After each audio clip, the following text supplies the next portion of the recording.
ऐसे जाहिल गवारों को प्लीज पावर में मत डालिए, चाहे वो आपके जात के हों, चाहे वो अपने आपके परिवार के हों। Please don't vote for them. बस हो गया यार, क्या हो रहा है इस देश का भाई। दोस्तों, मैं सलाम करता हूं विशाल ददलानी की हिम्मत को और दाद देता हूं उनके जज्बे को। उनकी रीढ़ की हड्डी सही सलामत है, सीधी है, झुकी नहीं है। बॉलीवुड में किसी ने भी इतनी हिम्मत नहीं जुटाई कि सत्ता के सामने सवाल पूछ सके, जो कड़े शब्दों में सरकार की आलोचना कर सके। लेकिन विशाल ददलानी ने वो साहस दिखाया। जरा कल्पना करके देखिए कि 22 लाख बच्चों के मुस्तकबिल के साथ, उनके भविष्य के साथ एनटी ने खिलवाड़ कर दिया। एक झटके में कह दिया पेपर लीक होने की वजह से परीक्षा रद्द, अब अगली तारीख 21 जून को। लेकिन उन बच्चों का क्या जो बच्चे फांसी पर लटक गए इस सदमे से, और उन परिवारों का क्या? किसी ने ये आवाज नहीं उठाई। लेकिन अब विशाल ददलानी सामने आए हैं और उन्होंने जो कहा है, जो कड़े शब्दों में कहा है, जिस तरीके से उन्होंने सरकार को घेरा है, वो वाकई काबिले तारीफ है। हिंदू मुस्लिम करके चुनाव तो जीत जाना बड़ा आसान है, लेकिन देश चलाना बहुत मुश्किल है। आज एहसास हो रहा है मनमोहन सिंह की उन बातों का, जो मनमोहन सिंह ने कहा था 2013 में कि अगर नरेंद्र मोदी इस देश के प्रधानमंत्री बनते हैं तो इस देश के लिए डिजास्टर साबित होंगे, विनाशकारी साबित होंगे। वो आज सब कुछ खुली आंखों में दिख रहा है, खुली आंखों के सामने दिख रहा है। बिलाल, आपको दिखाते हैं कि विशाल ददलानी ने क्या कहा है, फिर हम आगे की बात करेंगे। मैं ये वीडियो इसलिए बना रहा हूँ, I just want express my support and solidarity जिन स्टूडेंट्स को इस नीट पेपर लीक से तकलीफ हुई है, जिनका टाइम वेस्ट हुआ है, जिनका शायद साल वेस्ट हो जाए। इट्स रियली रॉन्ग कि ये हर साल होता है। इट्स इवन मोर रॉन्ग कि कोई गवर्नमेंट एजेंसी जिम्मेदारी नहीं ले रही है। इवन वर्स, जो मंत्री वगैरह बैठे हुए हैं जो कह रहे हैं कि यार इसमें क्या बड़ी बात है, हम कोई रेजिग्नेशन नहीं देंगे। Disgraceful, shameful.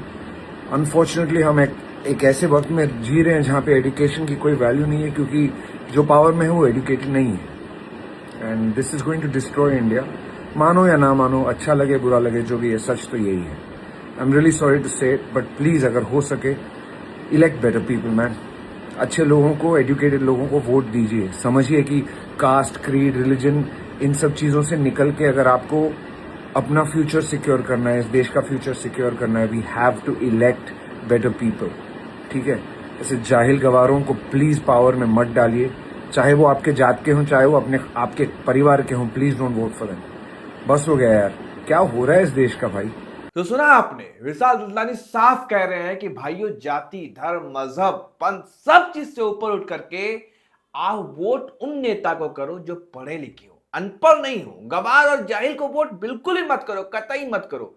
जब ऐसे लोग सत्ता पर बैठेंगे तो सोचिए क्या होगा।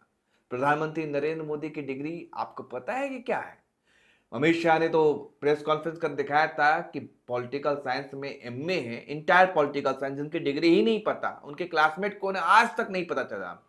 बिना डिग्री वाले प्रधानमंत्री होंगे। आप सोचिए कि जो प्रधानमंत्री 35 साल तक भिक्षा मांगे हो, स्टेशन पर चाय बेचे हो, तो वो कहां से, मतलब पढ़ाई लिखाई क्या होगा, आप समझ पा रहे हैं?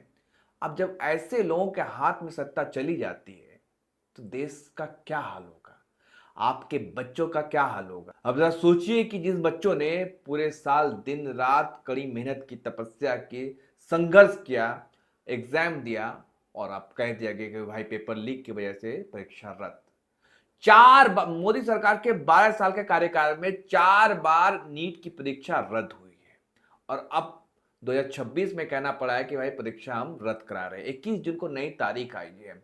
सोचिए 2016 में परीक्षा जो है पेपर लीक होता है नीट का, 2021 में लीक होता है, 2024 में लीक होता है, और 2026 में तो अन्याय हो गया। और जो सारे पकड़े गए हैं वो भी बीजेपी के नेता ही धरे गए हैं, दबोचे गए हैं। आप सोच करके देखिए कि इस देश में क्या मजाक चल रहा है। एक तरफ तो सरकार ये दावा करती है कि हम रूस और यूक्रेन का युद्ध रुकवा देते हैं, विश्व गुरु बन चुके हैं। क्या ऐसे विश्व गुरु बन गए हैं कि एक परीक्षा, एक एग्जाम आप बिना पेपर लीक के नहीं करा पा रहे सही से? और इस मुद्दे को देखिए कि क्या किसी भाजपा के नेता ने उठाया? बिल्कुल नहीं उठाया, कतई नहीं।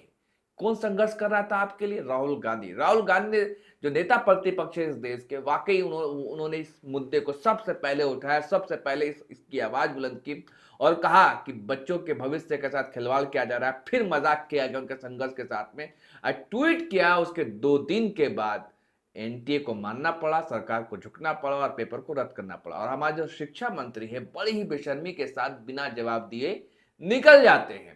और ये मोदी सरकार इतनी बड़ी नाकामी के बावजूद भी शिक्षा मंत्री से बिल्कुल भी इस्तीफा नहीं लेती है, कुछ नहीं, हर तरफ खामोशी। और गोदी मीडिया में इतनी हिम्मत नहीं है कि वो सरकार से सवाल पूछ सके कि ये क्या चल रहा है इस देश में, मजाक क्या भाई? आप तो बड़े बड़े दावे करते हो, आपकी कथनी और करनी में कितना अंतर है। और यहां देखिए कि पेपर लीक हो जाता है, एक मुसलमान का छज्जा निकला हुआ हो बाहर, या किसी तरीके से बात कुछ हो जाए तो आप उनके घर में बुलडोजर चला देते हो, इनकाउंटर कर देते हो, लाखों के पीछे डाल देते हो। और यहां तो देखिए कि 22 लाख बच्चों के भविष्य के साथ खिलवाड़ कर दिया गया। आज जो पकड़े गए हैं उनके घर पर एक खरोच नहीं है। क्या बुलडोजर चला? क्या इनकाउंटर हुआ? क्या ऐसे ये लोग सुधरेंगे? ये माफिया जिन्होंने 50-50 लाख में बेचे हैं नीट का पेपर, लेकिन यहां पर कुछ नहीं होता है, क्योंकि शेक्सपियर ने कहा था कि नाम में क्या रखा है, लेकिन ये भारत है जनाब, यहाँ सब कुछ नाम में छिपा है। बहरहाल विशाल ददलानी साहब को मैं सलाम करता हूँ एक बार फिर से, और अपने व्यूअर्स को मैं यही अपील करता हूँ कि इनकी वीडियो को ज्यादा से ज्यादा शेयर करें, कि इन्होंने जो जज्बा और हौसला दिखाया है वो वाकई बॉलीवुड में किसी ने नहीं देखा है। हर मुद्दे पर तो आ जाते हैं बोलने के लिए, हिंदू मुसलमान के मुद्दे पर सबके मुंह में जुबान आ जाती है, लेकिन यहाँ पर जब बात देश के विकास की हो, बच्चों के भविष्य का हो, तब यहाँ पे चुप्पी साध लेते हैं। विशाल ददलानी ने 2 टूक कहा कि अनपढ़, जाहिल, गवार लोगों को आप चुनोगे तो देश में यही हाल होगा। आपको चाहिए कि आप बिना कास्ट, क्रीड, जाति, मजहब, धर्म और नफरत के सिवाय सिर्फ पढ़े लिखे बंदों को वोट करो, अच्छे लोगों को सत्ता पे लाओ, तभी देश का तरक्की और तभी देश की तरक्की और प्रगति हो सकती है। इस पर आपकी क्या राय है, कमेंट करके जरूर बताएं। धन्यवाद।